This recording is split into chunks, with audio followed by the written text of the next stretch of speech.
பள்ளியிலே படிக்க வரும் மகளிருக்கு கல்லூரிக்கு வருவதற்கு தடையும் தயக்கமும் இருக்கு.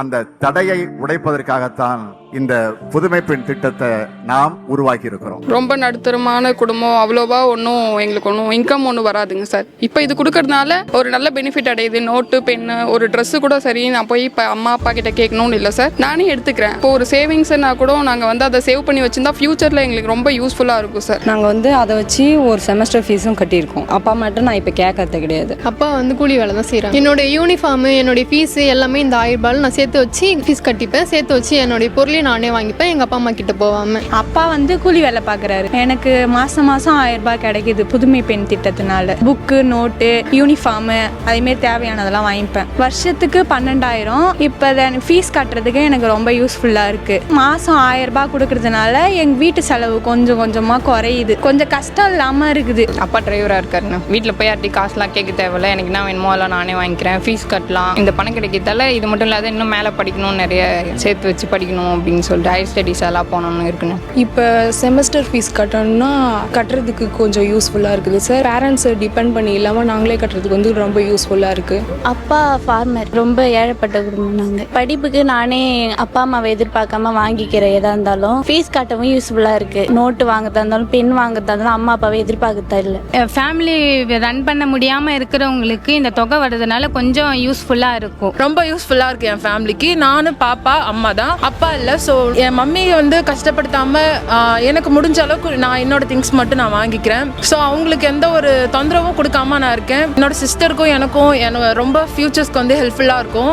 எனக்கு அப்பா இல்லை அப்படின்றதுனால எனக்கு அவங்க கொடுக்குற உதவி தொகை ஒரு அப்பாவா செய்ய வேண்டிய எல்லா இதுவும் முதல்வர் அவர்கள் செய்யறாரு. நான் தமிழ்நாட்டினுடைய முதலமைச்சராக மட்டும் இல்ல, உங்கள் தந்தையின் இடத்திலிருந்து நான் கேட்டுக்கொள்கிறேன். உங்களை வளர்த்தெடுக்கத்தான் நாங்கள் இருக்கிறோம். எங்க பொண்ணு காலேஜ்ல போவான்னு நான் நினைச்சு கூட பார்க்கல. காலேஜ் சேர்த்து அவ காலேஜ் போறது எங்களுக்கு ரொம்ப பெருமையா இருக்குது. ஏன்னா நாங்க யாருமே காலேஜ் போனதில்லை.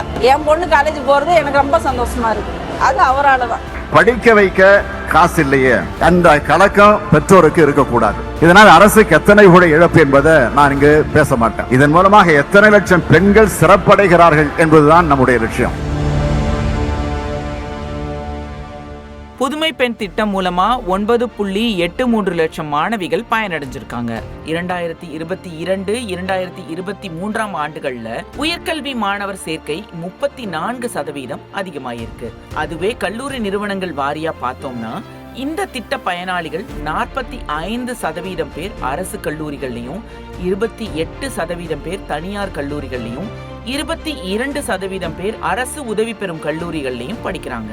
இந்த திட்டம் மூலமா குறைந்த வருமானம் இருக்கிற குடும்பத்துல இருக்கிற பெண்கள் தடையில்லாம அவங்க நினைக்கிற படிப்பை தேர்ந்தெடுத்தும் படிக்கிறாங்க.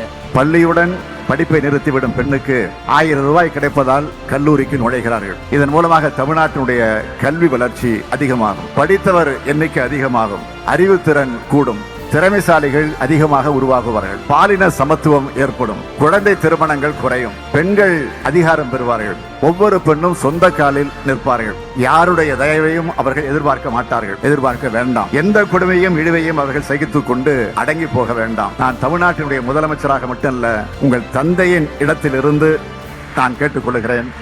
உங்களை வளர்த்தெடுக்கத்தான் நாங்கள் இருக்கிறோம். புதுமை பெண் திட்டம் மூலமா பயனடைஞ்ச மாணவிகளோட பாடப்பிரிவை பார்க்கும்போது BCom 18.7%, BSc computer science 14.2%, BE 9.7%, diploma 5.5%. இந்த மாதிரி மாணவிகள் அவங்க வாழ்க்கை பாதையை தேர்ந்தெடுக்கவும் அடித்தளமிடுது இந்த புதுமை பெண் திட்டம். படிக்க முடியாத பிள்ளைகளும் படிக்க ஒரு வாய்ப்பு கிடைச்சிருக்கு. கஷ்டப்பட்ட பிள்ளைகளுக்கும் வருஷம் 12,000 ரூபாய் கிடைக்கிறதுனால நல்லா படிக்கிறதுக்கு ஒரு வாய்ப்பு கிடைச்சிருக்கு. புதுமை பெண் திட்டத்துக்கு கீழே காசு வாங்குறதுனால அந்த காசை வச்சு டைப் ரைட்டிங் இங்கிலீஷ்ல லோயர் அண்ட் ஹையர் முடிச்சிருக்கேன். இப்போ கம்ப்யூட்டர் கிளாஸ்ல டேலி படிச்சுட்டு இருக்கேன். இதுக்கப்புறம் நான் பைத்தான் படிக்கலாம்னு நினைச்சிருக்கேன். ஆனா நான் ஸ்கூல் படிக்கும் போதே புதுமை பெண் அப்படின்ற திட்டம் இருக்கிறத தெரிஞ்சுக்கிட்டேன்னா அம்மாட்ட போயிட்டு சொல்றேன், அம்மா கவலைப்படாதீங்க, நம்ம முதல்வர் ஐயா இப்படி ஒரு திட்டத்தை கொண்டு வந்திருக்கிறாங்க, இது மூலமா நான் காலேஜ் படிச்சுக்கிறேன். என்னுடைய காலேஜ் ஃபீஸ், எக்ஸாம் ஃபீஸ், என் படிப்புக்கு தேவையான பொருள் எல்லாத்தையும் நான் இதுலயே வாங்கிக்கிறேன் அப்படின்னு சொல்லும்போது என் அம்மா தைரியமா கொண்டு போய் என்னை காலேஜில் சேர்த்தாங்க. நோட் புக்ஸ் வாங்குறது அந்த மாதிரி பர்சனல் செலவெல்லாம் வீட்டில் அம்மா அப்பாட்ட கேட்காம என்னாலேயே மேனேஜ் பண்ணிக்க முடியுது. வேற ஏதாவது அடிஷ்னலா கோர்ஸ் பண்றதுக்கும் இது வந்து ரொம்ப ஹெல்ப்ஃபுல்லா இருக்கு. தாலிக்கு தங்க திட்டத்தை மாத்தி இந்த புதுமை பெண் திட்டத்தை மாத்தி கொண்டு வந்துட்டாங்களேன்னு யாரும் பிற்போக்கா நினைச்சிடக்கூடாது. பல கோடி செலவு செஞ்சு கல்யாணம் பண்ற கணவர் கைவிட்டதா வரலாறு உண்டு. ஆனா சில ஆயிரம் செலவு செய்து கற்ற கல்வி கைவிட்டதா வரலாறே கிடையாது. திருமண தகுதி வருவதற்கு முன்பு ஒரு பெண்ணுக்கு கல்வி தொகுதிய கல்வி என்ற நிரந்தர சொத்தை வழங்க வேண்டும் என்ற பெண்ணுரிமை கொள்கையின் மறுவடிவம் தான் இந்த நிதி உதவி வழங்கக்கூடிய திட்டம். இந்த திட்டத்து மூலியமா எனக்கு தேவையான நோட் புத்தகங்கள், ரெக்கார்ட் புக்ஸ், ப்ராஜெக்ட் ஐட்டம்ஸ், அது போக டெக்னிக்கல் எக்யூப்மெண்ட்ஸ் வாங்குறதுக்கு எனக்கு நல்ல ஹெல்ப்ஃபுல்லானது இந்த திட்டம் தான். பிரிஞ்சு போன என்னோட கல்வியை, அதாவது நான் தடைப்பட்ட அந்த கல்வியை எனக்கு திரும்பவும் கொடுத்தது இந்த புதுமை பெண் திட்டம் தான். கல்வி இல்லாத பெண்கள் கலர் நிலம் என்று சொன்னார் புரட்சி கவிஞர் பாரதிதாசன் அவர்கள். கல்வி அறிவும் கலைத்திறனும் தனித்திறமைகளும் தான் யாராலும் அழிக்க முடியாத சொத்துக்கள். அதனை பயன்படுத்தி வாழ்நாள் முழுக்க நீங்கள் அனைவரும் உங்களுக்கென ஒரு தனித்த ஒரு அடையாளத்தோடு திகழ வேண்டும் என்று நான் கேட்டுக்கொள்கிறேன். சமூக ரீதியாகவும் புதுமை பெண் திட்டம் பெரிய தாக்கத்தை ஏற்படுத்தி இருக்கிறது ஆய்வுல கண்டுபிடிக்கப்பட்டிருக்கு. புதுமை பெண் திட்டம் பயனாளிகள்ல சுமார் 99.2% பேர் பிசி, எம்பிசி, எஸ்சி, எஸ்டி பிரிவை சேர்ந்தவங்களா இருக்காங்க. அது மட்டும் இல்ல, ஒடுக்கப்பட்ட தாழ்த்தப்பட்ட மக்களோட கல்வி வாய்ப்பை அதிகப்படுத்தி இருக்கு. மொத்தத்துல தமிழ்நாட்டில் நடக்கிற திராவிட மாடல் ஆட்சியில நம்ம முதலமைச்சர் திரு முத்துவேல் கருணாநிதி ஸ்டாலின் அவர்கள் செயல்படுத்தின புதுமை பெண் திட்டம் சமூக ரீதியாகவும் பொருளாதார ரீதியாகவும் பெண் கல்வியையும் அவங்களோட முன்னேற்றத்தையும் பெண்களுக்கான அதிகாரத்தையும் உறுதியா உயர்த்தி இருக்கு அப்படின்றதுல எந்தவித சந்தேகமும் இல்லை. துரோணாச்சாரியார், கிருபாச்சாரியார் ஆரம்பிச்சு ராஜகோபாலாச்சாரியார் வரைக்கும் நாம் படிப்பதை தடுத்து கொண்டே இருக்கிறார்கள். ஆனால் சமத்துவம் இருக்கக்கூடாதுன்னு சொல்ற இடத்துல சமத்துவமும் சமூக நீதியும் இருக்கணும்னு சொல்ற ஒரு கட்சி, ஒரு கொள்கை ஆட்சியில் இருக்கும் பொழுது அவங்க எல்லாரையும் படிக்க வைக்கிறதுக்கு எத்தனை திட்டங்கள் முடியுதோ அத்தனை திட்டங்களையும் போடுறாங்க. ஒரு சமூக முன்னேறணும்னா அதுக்கு கல்விதான் அடிப்படை. அதனாலதான் பல்வேறு திட்டங்கள் மூலமா கல்வியில கவனம் செலுத்திக்கிட்டு இருக்கிறோம். நான் என்னோட பையனை படிக்க வைக்கிற இடத்துல இருந்துட்டு நான் படிக்க போறேன் அப்படின்னா என்னோட சப்போர்ட் வந்து என் ஃபேமிலிக்கு நான் கொடுக்கல. நான் காலேஜ் சேர்ந்தோடனே என்ன செஞ்சேன், மாடை விற்றுட்டு 2 மாடை மட்டும் வச்சுட்டு மாடை பார்க்க முடியாதுன்னு சொல்லி விற்றுட்டேன். அந்த சப்போர்ட்டு நான் கொடுக்கல. இன்னொரு சுமை என்ன கொடுத்தேன் என்னோட கணவருக்கு அப்படின்னா, என்னையும் சேர்த்து படிக்க வைக்கிற சுமையும் அவங்களுக்கு கொடுத்துட்டேன் அப்படின்ற ஒரு உறுத்தல் எனக்கு வந்துடுச்சு. அப்போ நான் இன்னமும் எல்லாரும் சொன்னாங்களே இது எப்படி படிக்க போகுது அப்படின்ற, அதுவும் நிஜமாயிடுமோ அப்படின்னு யோசிக்கிறப்ப எனக்கு ஃபஸ்ட்டு கிடைச்ச பெரிய கிஃப்ட் என்னன்னா, மகளிர் உதவித்தொகை எனக்கு ஃபஸ்ட்டு கிடச்சிச்சு. புதுமை பெண் ஸ்காலர்ஷிப் அதுவும் எனக்கு கிடைக்க ஆரம்பிச்சிச்சு. அது கிடைக்க ஆரம்பித்தோடனே எனக்கு வந்து நான் என்னோட சப்போர்ட் கொடுக்கல ஃபேமிலிக்கு, இல்லை என்னோட கணவரை வந்து நான் என்னையும் படிக்க வைக்க சொல்லி கஷ்டப்படுத்துறனோ அப்படின்ற 2 எண்ணமும் என்னை விட்டு சுத்தமாக போயிடுச்சு. படிக்கிறத மட்டும் நான் இப்போ பார்த்துட்ருக்கேன். நானும் என் பையனும் ஒரே காலேஜில் படிக்கிறோம், ஒரே டிபார்ட்மெண்ட்டில் ஒரே கிளாஸில் படிக்கிறோம். படிக்கிறதுக்கு வந்து வயது தடை இல்லை அப்படின்றத நான் காமிச்சிட்டேன். அதே மாதிரி சாதிக்கிறதுக்கும் வயது தடை இல்லைன்றதை நான் கண்டிப்பாக நான் காமிப்பேன். இந்த சரியாக பண்ணுறேனா இல்லை என்னோடய சப்போர்ட் இல்லாமல் ஃபேமிலிக்கு பண்ணுறனோ அப்படின்னு சொல்லி அந்த எண்ணத்தை என்னிலேருந்து எடுத்தது முதலமைச்சர் ஐயா அவர்கள் தந்த மகளிர் உதவித்தொகையும் புதுமை பெண் திட்டம் தான். நன்றி ஐயா. அவ்வளவு நல்ல திட்டங்களை உங்களுக்கு படிக்கிறதுக்காக சொல்றாங்க. நீங்க படிக்கணும். இனி வாழ்க்கையில உங்களுக்கு எந்த முட்டுக்கட்டையுமே கிடையாது. உங்க வேலை படிக்கிறது தான்.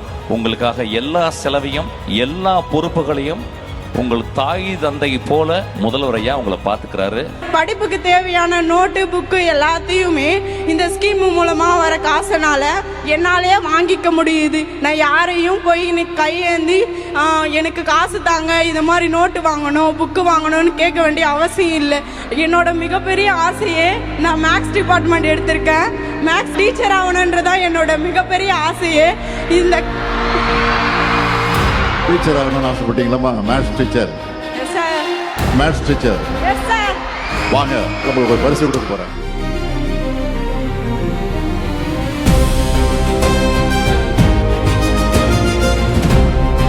படிக்கும் காலத்தில் கவனச்சிதறல்கள் வேண்டாம். கல்லூரி காலத்தை படிப்புக்கும் உயர்வுக்கும் நன்கு பயன்படுத்திக் கொள்ளுங்கள். இதை இந்த நாட்டினுடைய முதலமைச்சராக மட்டுமல்ல, உங்களுடைய சகோதரனாக, உங்களுடைய உடன்பிறப்புகளில் ஒருவனாக, இன்னும் சொல்லுனா உங்க தந்தையாக இருந்து நான் உங்களை எல்லாம் அன்போடு கேட்டுக்கொள்கிறேன். உங்களை வளர்த்தெடுக்கவே இந்த திட்டத்தை நாங்கள் நடத்தி கொண்டிருக்கிறோம். இந்த ஸ்கீம் எனக்கு இன்னொரு ஹெல்ப் ஒன்று பண்ணிருக்கு.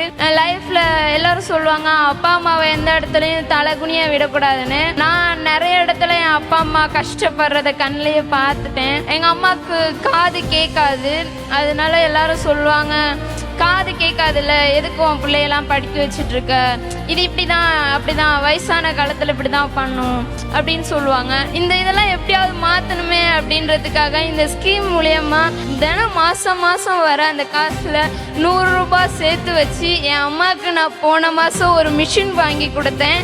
அந்த மிஷின்னால இப்ப எங்க அம்மா கேட்டுட்டு இருக்காங்க. அது எனக்கு ரொம்ப சந்தோஷமா இருக்கு. இந்த ஒரு ஸ்கீம்னால எனக்கு எங்க அம்மாவுக்கு மிஷின் வாங்கி கொடுக்க முடிஞ்சது அப்படின்னு நினைக்கும் போது ரொம்ப பெருமையா இருக்கு. கண்டிப்பா படின்னு சொல்றீங்க, கண்டிப்பா படிக்கிறேன். நான் படிச்சு இதே மாதிரி என் அம்மாவுக்கு கண்டிப்பா காது ஆப்ரேஷன் பண்ணுவேன். அப்பா அம்மா கவலைப்படாதீங்க, உங்களை எந்த இடத்துலயும் விட்டுற மாட்டேன். உங்களை தப்பா பேசினவங்க நான் பாத்துக்கிறேன், ஓகேவா? எந்த இடத்துலயும் கவலைப்படாதீங்க, உங்களை எந்த இடத்துலயும் விட மாட்டேன். இன்னும் படிச்சு உங்களை நான் நல்லா காப்பாத்துறேன்.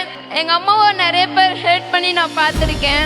அந்த இடத்துல நான் சொல்றேன், எங்க அம்மாவை நீங்க ஹெல்ப் பண்ணனாலதான் என்னமோ தெரியல எங்க அம்மாவுக்கு மிஷின் வாங்கி கொடுக்கணும்னு எனக்கு தோணுச்சு. கண்டிப்பா நீங்க இன்னும் என்னை பத்தி பேசதான் எங்க அம்மாவுக்கு இன்னும் நான் ஆப்ரேஷன் பண்ணணும் அப்படின்னு நினைப்பேன். நான் ரொம்ப படிச்சு அவங்கள நல்லபடியா காப்பாற்றணும்னு சொல்றேன். ரொம்ப நன்றி. Thank you sir, thank you so much.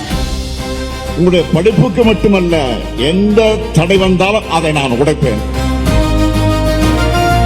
எந்த அப்பாவும் தன்னுடைய பிள்ளைகளுடைய படிப்பு செலவுக்கு கணக்கு பார்க்க மாட்டாங்க.